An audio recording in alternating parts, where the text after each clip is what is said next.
Hello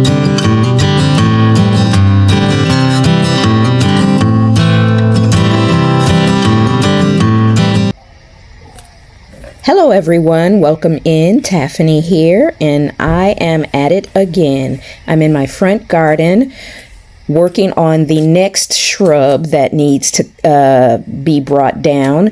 I debated on whether I should keep it or remove it, and I decided for right now that I'm going to keep it, but I'm going to trim it down and try to keep it short and just stay on top of the pruning. If it becomes too much, then I will just replace it. But for right now, we have to get all of these upper branches off and really kind of get it cleaned up so that this front looks much better and doesn't look so wild like it has been. If you saw the previous video, we removed the podocarpus from the front entry walk there, and now we're just a few feet over and we are removing the sunshine ligustrum. So let's get to work. This is going to be more hard work for me, but I just want to get it done so I can start planting.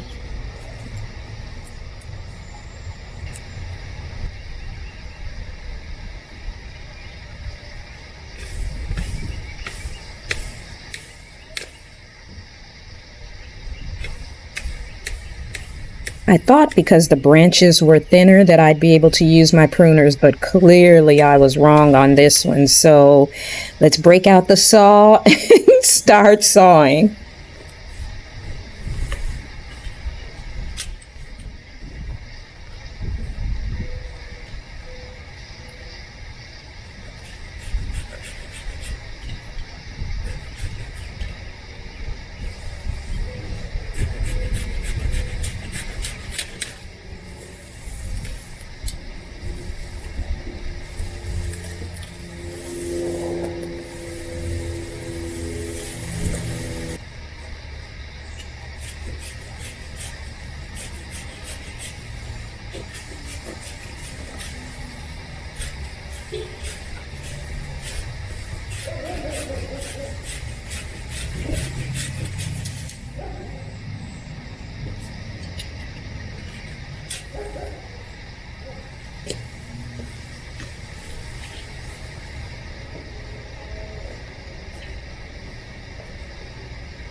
So guys, it was a lot of work here, not as tough as trying to get down the podocarpus, but still pretty tough nonetheless.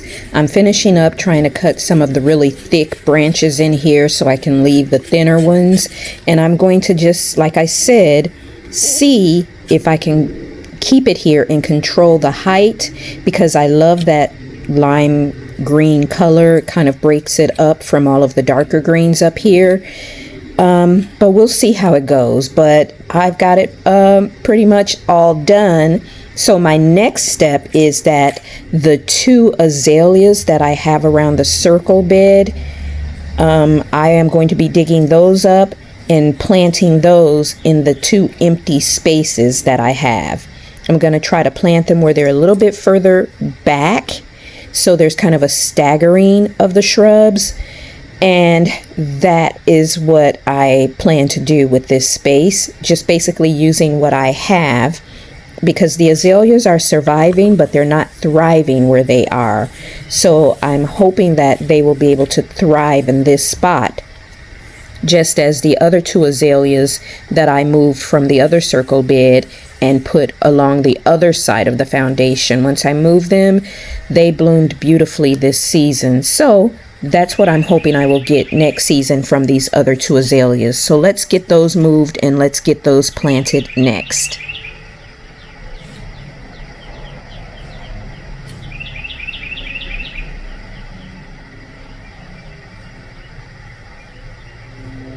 As I've dug this particular azalea out, I'm noticing that it didn't even really take root at all. It's just in the hole, but the roots had not spread out.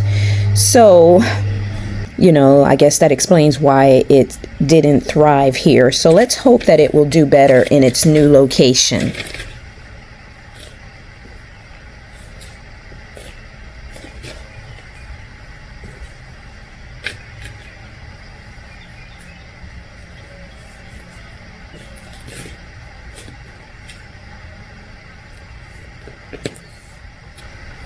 There are so many tree roots in this bed because of the things that were in here before, plus the extensive tree roots of the tree in the front, and just a lot. So it's going to be a little work getting into this soil here, but I'm going to start putting a lot of effort and energy into, adding compost and trying to really get this soil rich in nutrients so that it can grow things in spite of the circumstances of the large tree roots.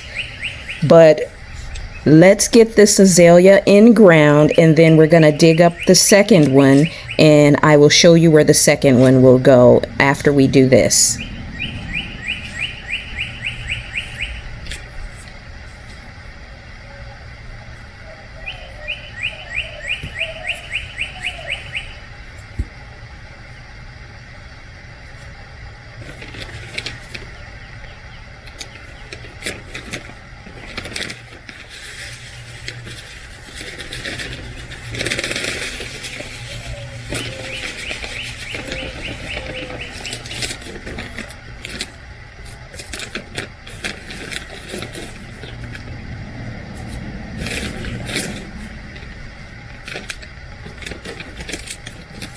This is going to look so good. If we can keep these azaleas alive, it will fill in this gap right here between the Italian cypress and the sunshine ligustrum and give a nice tight look. Everything will kind of touch, so there won't be any empty space.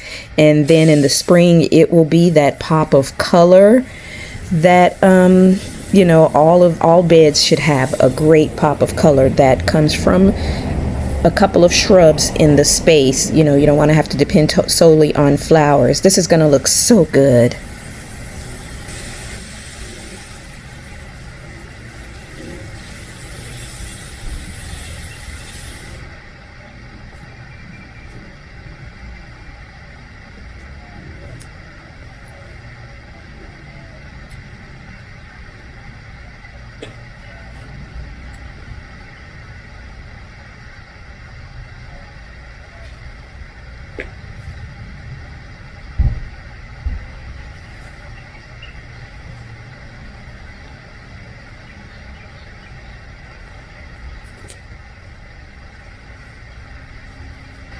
Now for azalea number 2.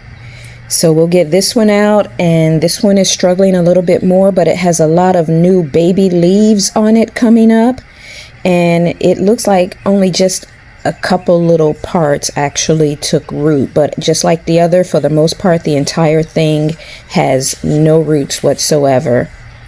And yes, I'm disturbing the ants mound. I'm moving some of the dirt. I want to see just how big it is.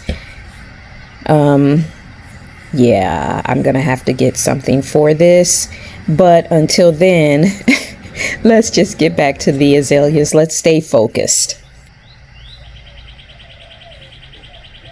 So my plan is to put the matching azalea on the other side of the sunshine ligustrum, but like I said, have it kind of staggered where the azaleas are just a little bit further back than the sunshine ligustrum.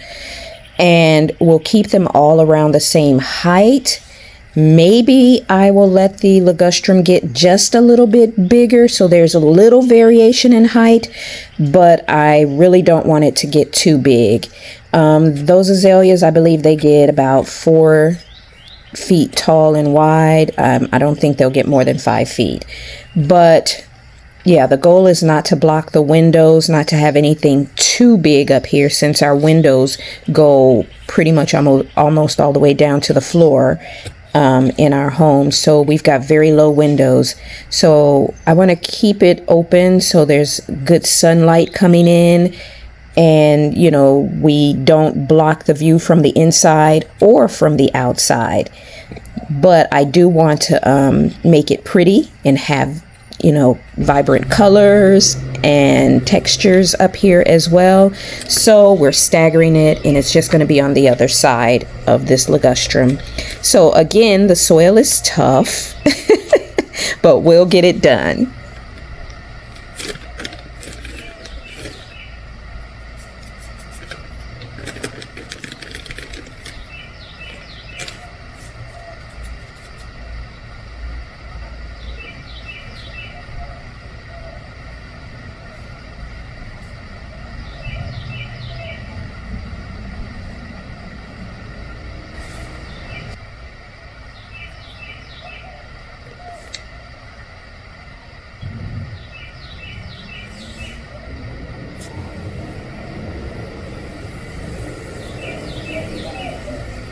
Oh, guys, just envisioning that these azaleas make it and they fill out and, you know, really thrive in this spot. I think this is going to look beautiful with a backdrop of azaleas with the lime green sunshine ligustrum in the front, and then that tall Italian cypress to the side, and then beautiful flowers with a great pop of color there along the side pocket there and the front here as well. Oh man, yes, that's going to look so good. I'm excited about the future of this bed.